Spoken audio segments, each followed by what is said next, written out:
High বন্ধুরা, আমি আমার স্কিন কেয়ার কেমন করে করি সেটার একটা ছোট ভিডিও আজকে তোমাদের সাথে শেয়ার করলাম। প্রথমে একটা ফেস ওয়াশ দিয়ে মুখটাকে ভালো করে ধুয়ে তারপরে বিটটাকে আমি অল্প করে একটু মুখে ঘষে নিয়েছিলাম। যেহেতু খুব সুন্দর গ্লো করে তাই বিটটা ঘষে নিয়েছিলাম। তারপরে একটা ফেস প্যাক বানানোর জন্য একটা বাটিতে অল্প পরিমাণ বেসন আর একটু পিঞ্চ হলুদ ইউজ করেছিলাম। তারপরে ওর মধ্যে অল্প একটু বিটের রস ইউজ করেছিলাম। তারপরে সেই মিশ্রণটাকে অল্প অল্প জলের মাধ্যমে ভালোভাবে কিন্তু মিশিয়ে নিয়েছিলাম।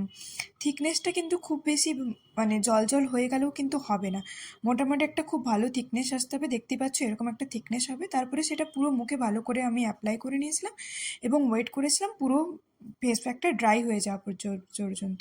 পুরো ফেস প্যাকটা যখন ভালোভাবে ড্রাই হয়ে গেছিলো তখন সেটা ঠান্ডা জল দিয়ে ভালোভাবে ধুয়ে নিয়েছিলাম। ধুয়ে নেওয়ার পর দেখতেই পাচ্ছ আমার আগের ফেসের অবস্থা আর এখনের ফেসের অবস্থা। এরপর একটা তোমাদের পছন্দ মতো ভালো একটা ময়শ্চারাইজার ইউজ করে নেবে, দেখবে ফেসটা কত সুন্দর গ্লো করে, তোমরা দেখে বুঝতেই পারছো।